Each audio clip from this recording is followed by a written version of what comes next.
In the name of God, holy and undivided Trinity.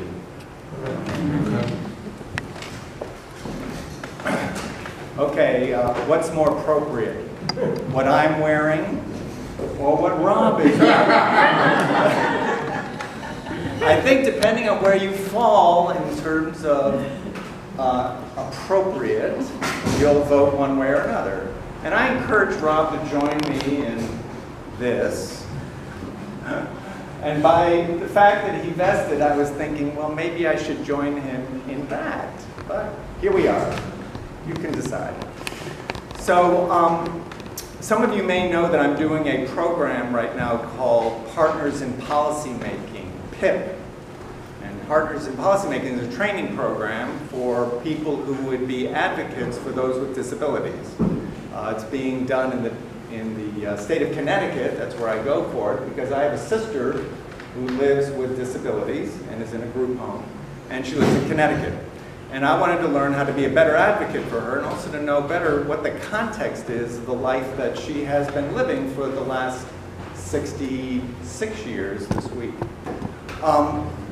So Anne lives in a group home, having been in a state institution for 55 of her 65 years, and Southway Training School, and she transitioned out into a group home. And I've learned a lot just by making that transition, being part of that transition, in terms of what's possible for her. And something that's coming forward in the training touches on today's gospel, because people with disabilities often get labeled by their disability. One of the things that we're seeing as a transition now is language around how people are identified. Rather than saying someone is wheelchair bound, that they use a wheelchair, for instance, or that someone who's blind is someone with blindness. So there's rather than just the label being the disability, it's a person who has a disability. And that's a very important distinction. And I want to use a particular person as an illustration for that. Her name is Paige. She's someone that's working in the training program that I'm in. She's one of 30 of us doing this training. And Paige is a beautiful young woman, 22 years old. She's in college. She's pursuing a degree in human services. She presently lives with her family, but she's just gotten an apartment. And she's getting all excited about moving into her own home. All that sounds pretty familiar, right, in terms of what you'd hope for a young person. But it happens that Paige lives with a profound disability. She uses a power wheelchair. She needs assistance in every activity of daily living. She has no speech, except she speaks with computer assistance, with assistive technology.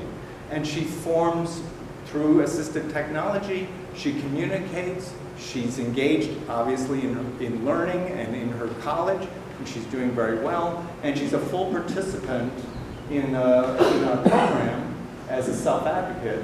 And she was joining me with 3 others in making a presentation to legislators yesterday in Hartford. So Paige has taught me a lot, and we heard that in the gospel today. Let me renew your memory of, actually in the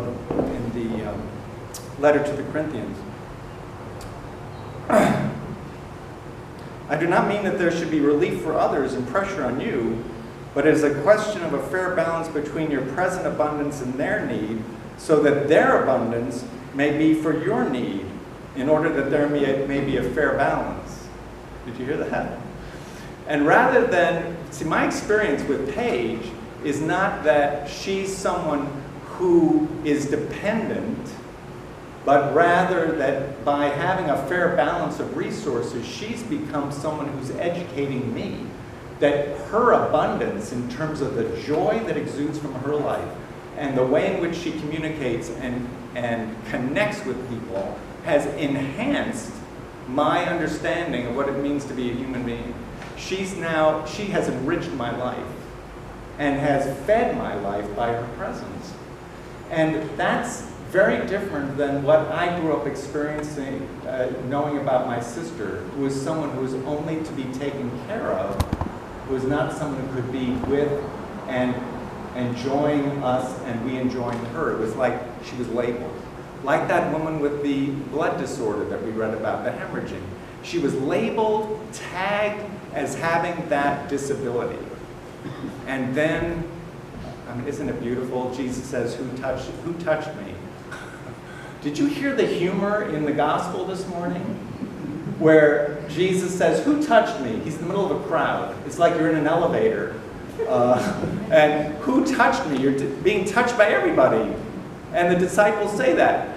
What do you mean, Jesus? Who touched you? You're in the middle of a crowd.